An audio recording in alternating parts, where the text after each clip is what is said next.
สบายดีเนาะสำหรับคลิปนี้ก็ EP ที่18เนาะทีนี้จะเนื่องจากวันนี้นี่ว่างเนาะเพราะว่าบ่ได้ไปเวียกเนาะเนื่องจากฝนมันตกเนาะก็เลยจะไม่ได้ออนไลน์แทนนะมื้อนี้ก็ยังอยู่ใน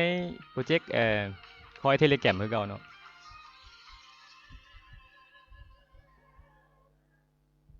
และนี่ก็จะไปติดตามเหรียญนึงเนาะเหรียญเบิร์ดเนาะเขาเป็นเกมไฟล์เนาะสายเกมก็บางว่าน่าจะมักนะเกมไอ้ตัวพวกเกมไฟล์เนาะเอ่อตัวนี้ก็ เบิ่งคลิปตัวเองอยู่เนาะก็ช่วง2-3มื้อหลังหรือว่า2-3คลิปหลังนั่นแหละก็สังเกตว่าตาก็อยากเทิบๆเนาะมันเนื่องจากนี่ก็เลิกเวียกมืดแล้วก็จังมาเฮ็ดเวียกก็ซ้ำสิแล้วเนาะมาเฮ็ดเวียกออนไลน์นี่มาเฮ็ดก็ซ้ำที่แล้วก็เลยก็ซ้ำที่ลงคลิปได้เนาะก็หิวนอนเนาะ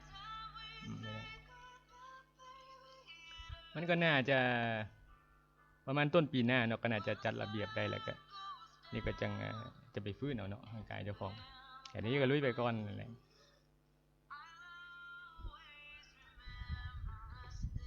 เข้ามาก็อย่าลืมไปเคลมเอาเหรียญเนาะมีแลนด์กับเหรียญกราฟเนาะอีโมคือขึ้นนี่ก็ประมาณอยู่12 โมงนะประมาณ1 โมง12 โมงหรือ1 โมงยังประมาณนั้น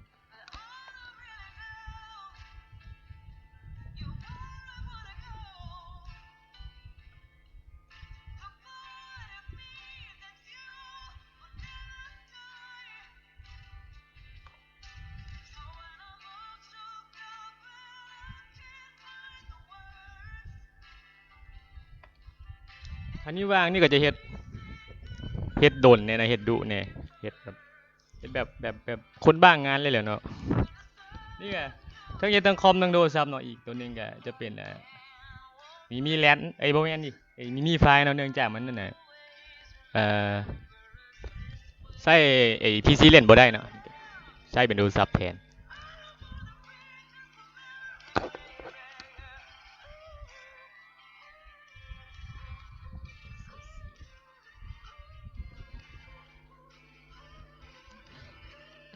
ก็อย่าลืมเข้ามากดเคลมเอาเนาะก็ยังอยู่25มื้อเนาะสำหรับ AirDrop นี่ก็เดี๋ยวมื้อ25มื้อนี้ก็จะไปต่อบ่หรือจังได๋ก็มาติดตามเนาะเพราะว่าเหรียญนี้บ่ก็บ่ได้ว่าสิให้ซื้อขายให้แลกเปลี่ยนหยังเนาะก็มีแต่มา AirDrop ซื่อๆเนาะก็เฮาก็เอาไว้เนาะเป็นบางเหรียญที่ว่าแล้วแต่เหรียญที่ว่าเขาเจ้าสิแบบเขาเจ้าร่อนออกมานี่มันเป็นแนวใดเนาะเฮาก็มีวิธีเนาะจังเช่นว่าเหรียญคือจังเหรียญไอ้ไซเบอร์ไฟแนนซ์นี่คือเขาเจ้าน่ะระบบเนาะเน้นไปทางที่ระบบแบบว่าไอ้ยังว่าโชว์ระบบเขาเจ้าให้เบิ่งเนาะว่าเขาเจ้าเน้นไปที่ระบบเนาะคือนี่ก็เลยลองทดสอบแล้วเป็นลองสวอปเบิ่งแล้วก็ไวเนาะค่อนข้างไวสำหรับพวกนี้นี่ก็คืออันนี้ก็จะบ่อันนั้นหลายเนาะแบบว่ามันนี่ก็เฮ็ดเป็นลงไปคลิปนึงแล้วมันถูกนะ YouTube เขาจะบอกว่ามันอาจจะไปละเมิดลิขสิทธิ์เขาเจ้าเขาก็จะบอกว่าเขาเจ้าจะเป็นถ้าเรียนที่ว่าโซน่ะแบบเปิดตัวออกมาเน้นไปทางระบบหรือว่าเขาเจ้าโซระบบของเขาเจ้านี่ก็คือเฮาเอาเหรียญไปสเต็กไว้เนาะแล้วก็ไปลองแลกเปลี่ยนเนาะนี่ก็เป็นอีกนะลูกเล่นนึงเนาะที่ว่าบ่แม่นเป็นอีกรูปแบบนึงนี่ไอ้ลูกเล่นดิเป็นอีกอันนึงที่นี่เฮ็ดเนาะนี่ก็จะเอาเหรียญเข้าไปสเต็กแล้วก็ไปทดสอบระบบเขาเจ้าเนาะแล้วส่วนหลายมันก็จะได้ไอ้ดอกเขาเจ้ามานํเนื่องจากเฮาเป็นผู้แรกๆในที่ไปใส่ระบบเขาเจ้าเนาะเจ้าก็จะให้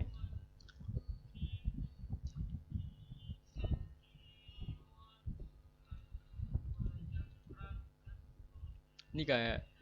สำคัญก็เป็นการจัดระเบียบเนาะสำหรับตัวที่ว่าฟาร์มนี่ก็มันจะเป็นฟาร์มแบบอัตโนมัตินี่ก็คือเวลาเขาไปเวียกไปงานเนี่ยมือสวยนี่ก็จะเน้นไปที่เรียนพวกนี้เนาะตัวแท็บนี่ก็บ่ค่อยปานใดเนาะนี่จะเน้นไปที่ว่าอ่าอัพให้มันอัพได้ให้มันฟาร์มอัตโนมัติเนาะให้มันได้หลายที่สุดเพราะว่าเนี่ยไปเวียกยามมื้อเช้าเนาะ เขาจะเป็นเน้นเหรียญที่ว่าเป็นฟาร์มแทนเนาะถ้าเขาวางเขาก็จะมาเฮ็ดเนาะจะไปเฮ็ดที่ว่าเหรียญแท็บเหรียญที่ว่าเขาแตะเอานั่นแหละสำคัญคือจัดระดับบ่แม่นขออภัยเนาะจัดตารางให้มันถูกต้องเนาะสมมุติว่าตัวใดมันสำคัญแล้วมันง่ายกว่าหรือว่ามันเป็นอัตโนมัติเขาก็หยิบขึ้นมาก่อนเนาะนี่ก็สำคัญเนาะแล้วก็เฮ็ดหลายอย่างเนาะ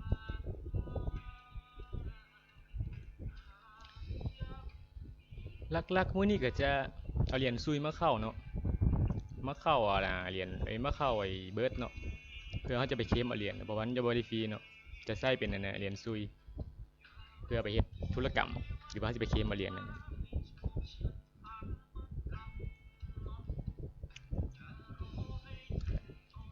เข้ามาแล้วก็เข้ามาฟาร์มก่อน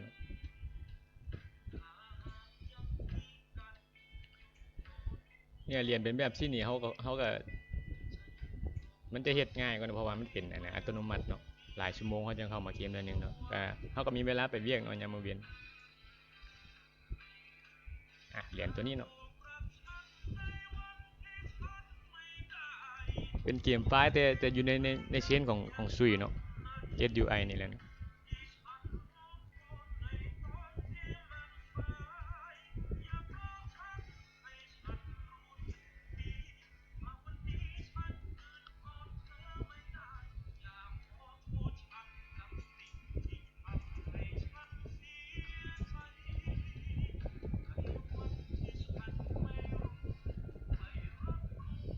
นี่มันก็ยังเฮ็ดหยังบ่ได้เนาะเพราะว่ามันต้องได้เหรียญซุยเข้ามาก่อน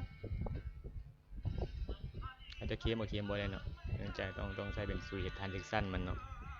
เดี๋ยวจะไปเอาอยู่ Binance เนาะเพราะว่านี่มีเหรียญซุยอยู่ Binance อยู่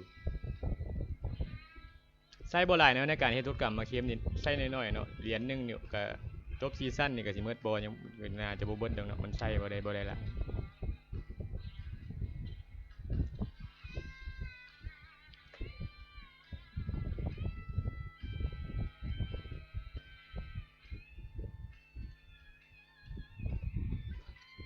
ตัวนี้เองก็ลักๆก็บ่ได้คิดว่าสิมาเฮ็ดคลิปเฮ็ดหยังเป็นที่ว่าสุดท้ายแล้วน่าจะ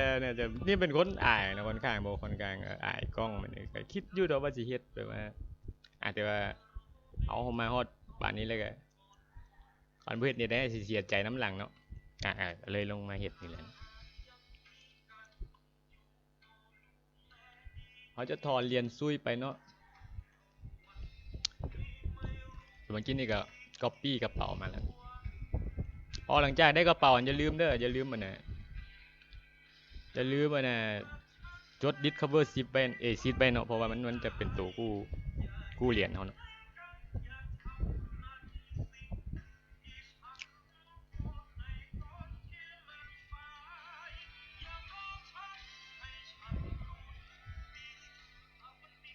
เธอเฮ็ดเหรียญพวกนี้มันเครียดเนาะมันก็ใช้เวลาดุนเนาะมันก็บ่เมื่อยหรอกแต่ว่ามันน่ะ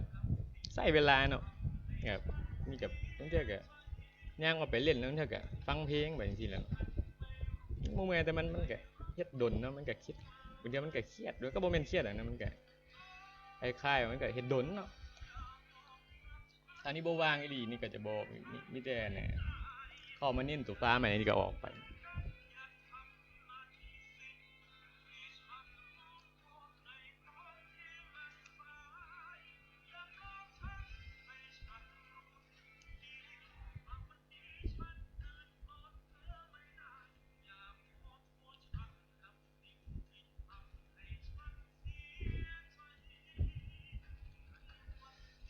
เวลาสั่งกระเป๋าอย่าลืมเนาะตัวแบ็กอัพเนาะ discover seed เนาะ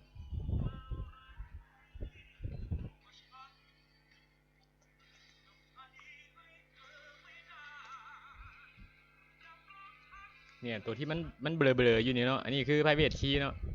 จะใส่คู่กับ public key ที่ว่า public key เนี่ยก็ตัวที่ว่าเฮาไปหาเหรียญนั่นแหละเนาะที่ว่าเฮาอันนี้เฮาโซได้ public key เนี่ยแต่ว่า private key นี่โซบ่ได้เนาะกับตัวที่ว่า discover seed นี่เนาะตัว seed นี่มันจะเนี่ยกู้คืนตัวนี้เนาะถ้าตัวนี้รุดก็คือภาษาบ้านเฮาก็คือเนี่ยเรียบร้อยเนาะศูนย์เนาะก็ตัวนี้รักษาให้ดีเนาะตัวนี้2ตัวนี้เวลาเฮาไปบ่แม่นว่าเฮาสิใช้มันได้แต่ใน Telegram เนาะ เชนนี่ว่าเป็นซุยทุกเชนเนาะเขาใส่ได้หมดเนาะเขาออกเขายิบไปเขายิบไปเนี่ยชุดนี้นี่ไปขี้ใส่ก็คือเหรียญเขาอยู่ในหันเลยโบเป็นมาจำเป็นต้องอยู่ในเทเลแกรมอย่างเดียวตัวนี้ก็นี่แหละตัวนี้สำคัญเนาะคนจะจดใส่เจียไว้เนาะตัวนี้นี่ก็เสียบ่ได้นะถ้าเสียก็เกมเนาะจบประมาณนั้นเนาะ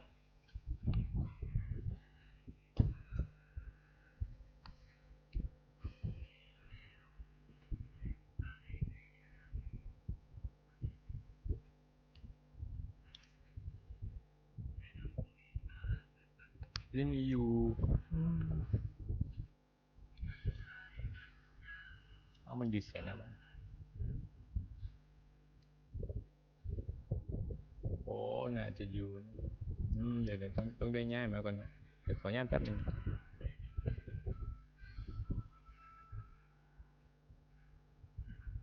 อืม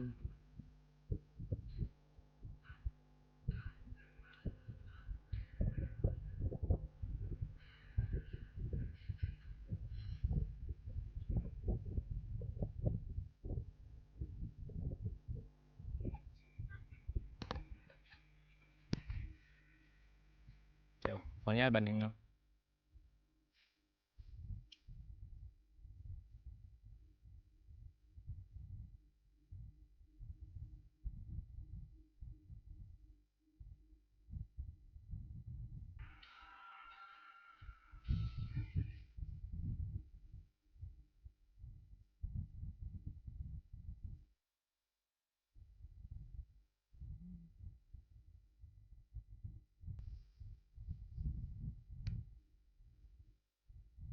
มันดีเดี๋ยวนะ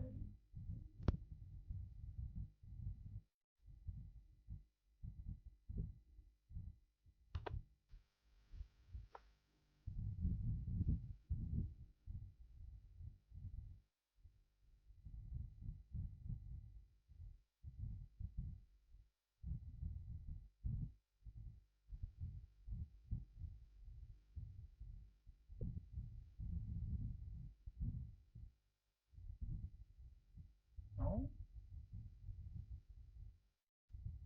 โอ้ยังจะไปสมัครอันน่ะตัวปันผลเนาะมันเป็นอัตโนมัติเนาะเพราะว่านี่ลืมปิดไว้เนาะเดี๋ยวจะง่ายกลับคืนมาก่อนเนาะ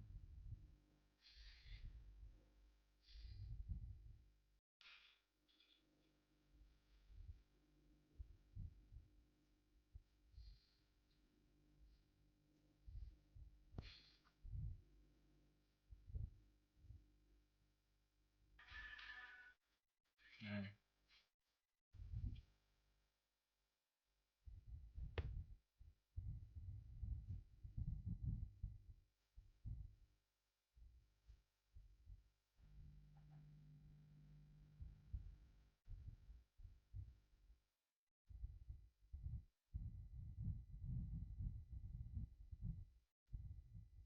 เอาเออ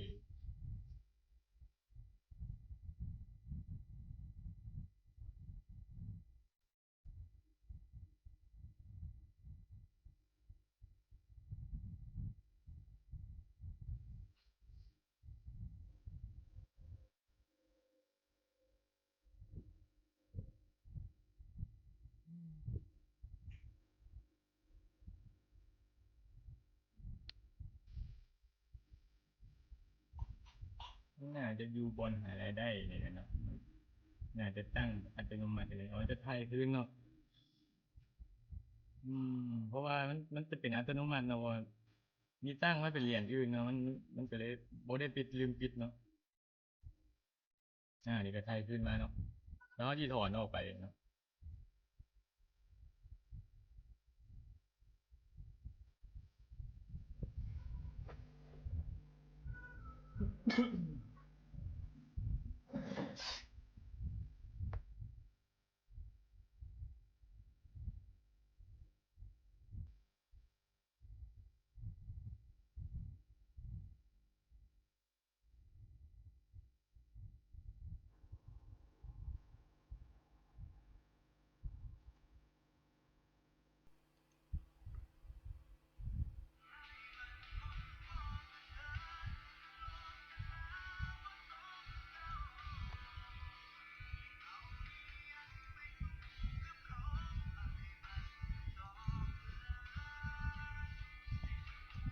เวลาแป๊บหนึ่งเนาะมันใจเย็นๆเนาะเรื่องเงินเรื่องอย่างเราต้องคิดใจเย็นๆเนาะมันจะตามบ่ได้นะ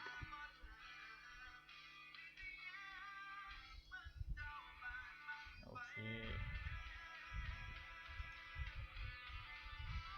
นี่จะแยกก็เป็นสองช้อยเนาะนี่จะเอาไปเรียนเบิร์ดหนึ่งเนาะแล้วจะเอาไปกระเป๋าอยู่บ้านเนาะถอนขั้นต่ำคือ1ซุยเนาะ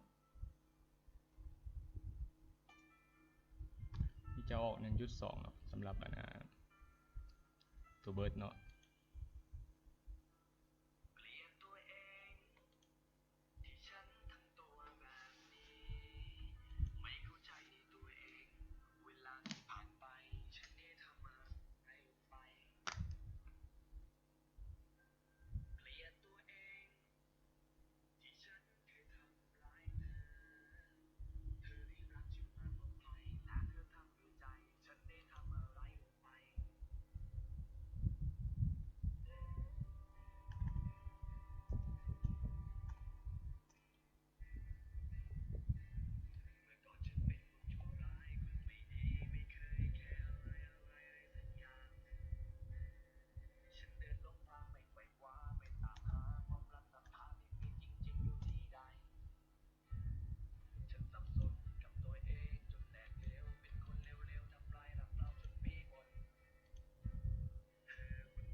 สำหรับผู้ใดเห็นข้อมูลส่วนตัวก็ขออนุญาตอย่าส่งเมลขี้เหนียมาเนาะ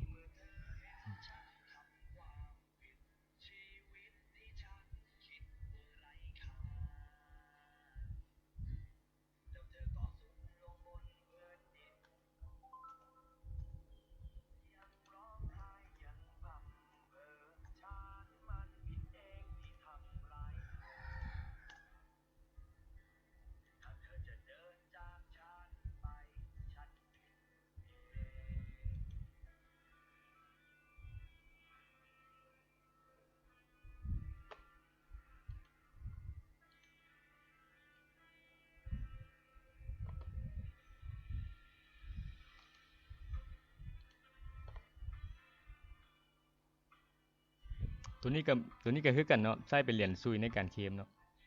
เป็นwallet เนาะ wallet ประมาณว่า wallet ที่ว่าอเนกประสงค์แบบคล้ายๆทัด wallet เนาะ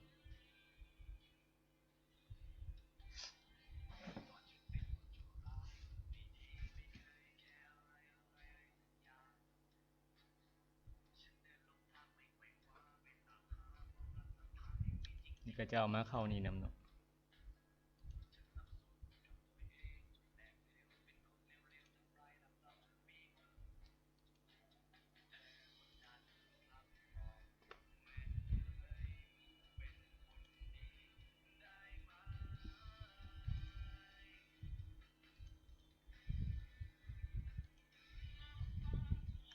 เขาจะบอกมันอาจจะจงไว้ค่ากระเป๋านำเนาะเพราะว่ามันเพื่อที่ว่าเฮาส่งบัตรหน้ามันจะง่ายเนาะบ่ต้องสร้างใหม่เนาะ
โอเคนะโอนออกไปแล้วเนาะใช้เวลาแป๊บหนึงเนาะ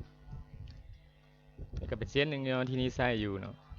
สำหรับผู้ใดที่สนับสนุนนี่ก็จะแปะลิงก์ไว้เนาะในท้ายคลิปแล้วก็หรือว่าจะมาสแกน QR code ก็ได้เนาะ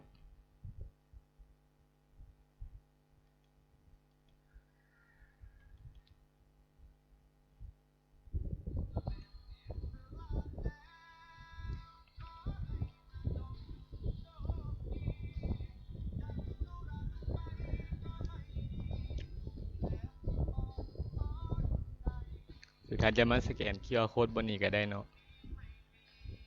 อันนี้ก็จะปักลิงก์ไว้นำเนาะท้ายคลิป QR Code ตัวนี้ก็ได้เนาะโอเคสำหรับอันนะที่เอาเหรียญซุยเข้าไปเนาะ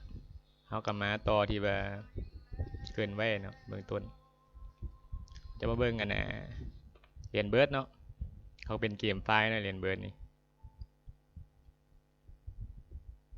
เหรียญนี้เนาะนี่ก็มากเนาะมากก็มากตัวชุยนำเนาะมากเชนของชุยนั่นเดี๋ยวบางเหรียญเข้ามาแล้วบอลเนาะเข้ามาแล้วเนาะเดี๋ยวจะมากดเคมก่อนเนาะ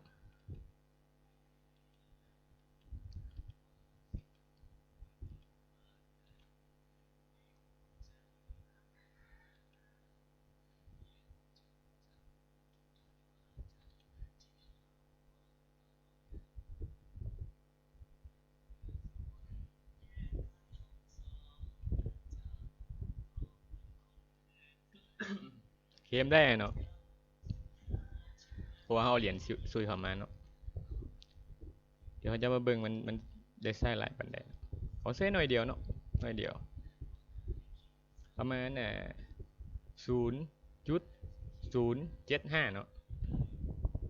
เหรียญนึงกับเคมได้หลายเท่าเนาะเพราะว่านี่เอาเข้ามามันอยู่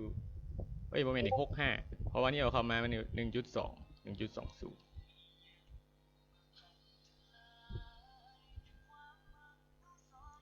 เมื่อกี้นี่น่าจะเป็นตัวที่ว่ามาล็อกอินแต่ละมือเนาะ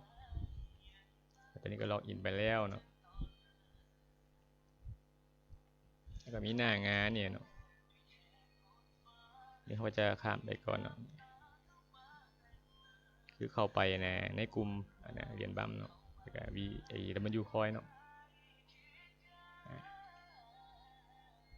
ตัวนี้ก็เป็นชแนลครับเจ้าเนาะก็มีTwitter เนาะ Twitter หรือว่า X ปัจจุบันนี้เนาะไปเข้าร่วมอยู่กลุ่มกับเจ้าเนาะใน Telegram Subscribe ช่องเข้าร่วมCommunity เนาะก็เบสิกเนาะเทคสมมุติว่าเฮาเฮ็ดเบิด6อย่างเนาะก็จะปลดตัวนี้ได้เนาะออนเชนข้างนอกเนาะ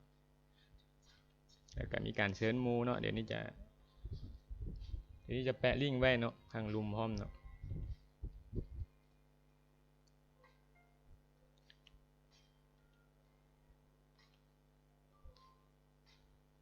นี่จะอัปเดตมันเนาะให้มันบ่ต้องจำเป็นเข้ามาเคลมให้มันหลายชั่วโมงเนาะบ่จำเป็นเข้ามาเคลมดูเนาะมันก็จะสบายกว่าเฮ้ยวันนี้เฮาไปเบิ่งกันในเชนเขาเจ้าเนาะในหลังบ้านเขาเจ้าไปอ่านไว้เปเปอร์เขาเจ้าเนาะว่าเขาเนี่ยเป็นเรียนแบบใดเนาะเป็นอย่างเนาะ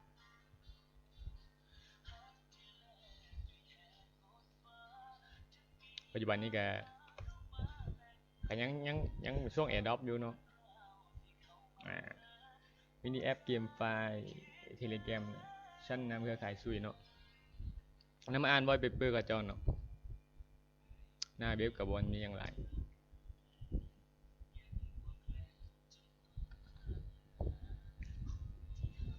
เขาเป็นเกมไฟล์น่าชัดเจนเนาะเครือข่ายของซุยเนาะขับเคลื่อนโดยซุยกำลังแนะนำลักเขาก็แนะนำยูเซอร์ใหม่เนี่ยเนาะเขามาให้ฮู้จักเว็บ3เนาะฮู้จักโลกของเว็บ3โลกของบล็อกเชนเนาะ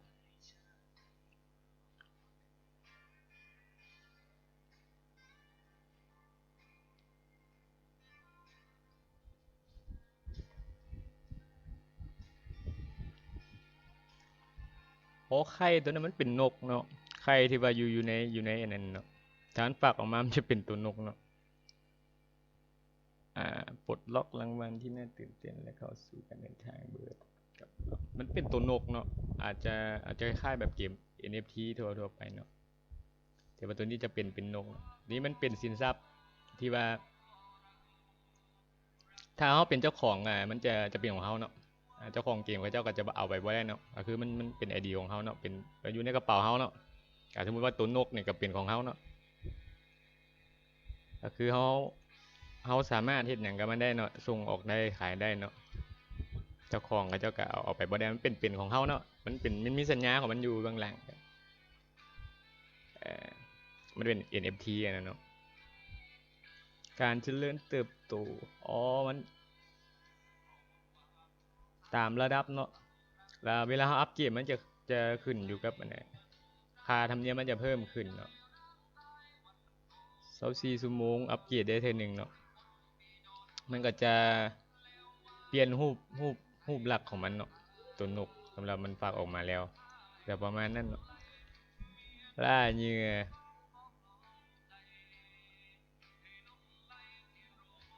ขั้นตอนที่หนึ่งหลังจากคิดอ๋อมันกินตัวนอนนกตัวนี้ตัวนอนนี่ก็ ซื้อได้เนาะซื้อได้ขายได้กับไส้เหรียญเนี่ยนะไส้โทเค็นของเขาเจ้าเนาะในระบบนิเวศของเจ้าซื้อเนาะมันมาเลี้ยงนกตัวนี้เนาะให้มันใหญ่เนาะโอ้แต่อีตนเนาะตัวนอนก็น่าเป็นตาฮักเนาะแต่ก็ซื้อได้เนาะโดยไส้โทเค็นของเขาเจ้าเนาะโดยที่ว่าไส้เป็นเบิร์ดเนี่ยเนาะในการใช้จ่ายเนาะอาจจะเป็นซื้อนอนเลยซื้ออย่างเนาะเลี้ยงมันเนาะ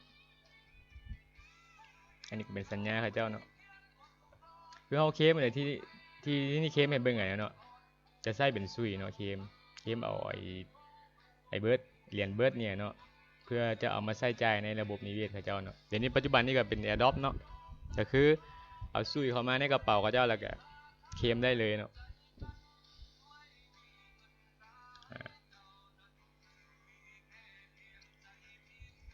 บูสเตอร์อันนี้ก็จะเป็นไอเทมเนาะไอเทมที่ว่าเพิ่มความแรงความอย่างของมันในการฝักไข่หรือว่าในการเพิ่มเหรียญเนาะตามระดับสั้นของมันเนาะมีจับนอนก็ขึ้นตามระดับของไข่นี่เนาะ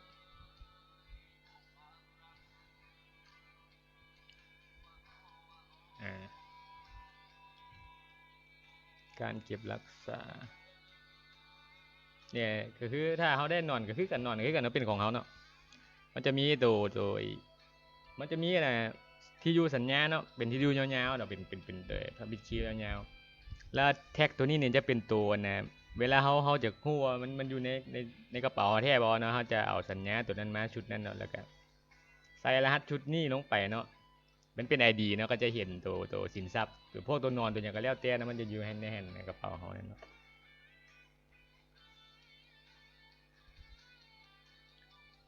ของในเว็บ3หรือของในบล็อกเชนเนี่ยครับเวลาเขาซื้อต้องเป็นของเขาเนาะมันจะถูกต้องเนาะโดยที่ว่าเจ้าของแพลตฟอร์มก็เจ้าก็ยิบไปบ่ได้เนาะมันจะอยู่ในกระเป๋าเขาเนาะนั่นจะแมนของแท้ที่มันถูกต้องเนาะมันควรจะเป็นแบบนั้นเนาะการผสมพันธุ์มีผสมพันธุ์พร้อมเนาะอาจจะมีตัวแม่ตัวผู้หรือบ่นี่ก็บ่ฮู้เนาะ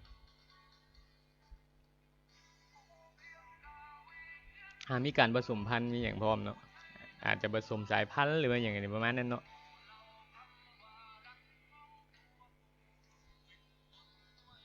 หลักๆก็นี่เนาะที่ว่าสำหรับเหรียญนี้เนาะก็มาเคลมเอาเนาะใน Telegram มีโบนัสรายวันในปัจจุบันยังเคลมได้อยู่เนาะมีการเซิร์ชมูเกมทุกไข่เนาะที่ว่าเห็นคร่าวๆทำยิดเลยเนาะกระเป๋าเป็นชุยเนาะกระเป๋าคือเป็นของที่ว่าใส่เก็บมันเหรียญตัวนี้แหละเนาะก็คือบ่จำเป็นต้องอยู่แต่ในเทเลเก็บกันนะคือเขาซีดตัวนั้นนะคือเขายิบออกมาใส่กระเป๋าเป็นเส้นนอกก็ได้เนาะเส้นที่ว่าเป็นของแต่ว่าต้องเป็นของชุยเนาะโอเคสำหรับอันไว้เปเปอร์เขาเจ้าเนาะรายละเอียดก็จะประมาณนี้เนาะ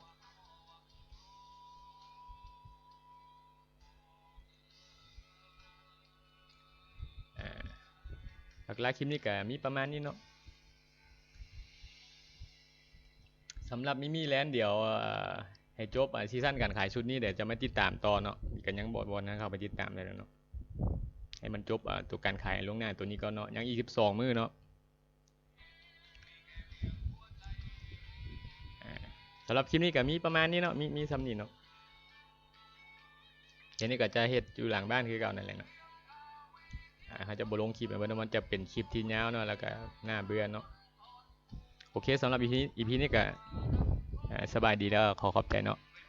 ก็ผู้ใดมาเบิ่งก็ไล่ให้แน่เนาะเพราะว่าการเฮ็ดคลิปนี่ก็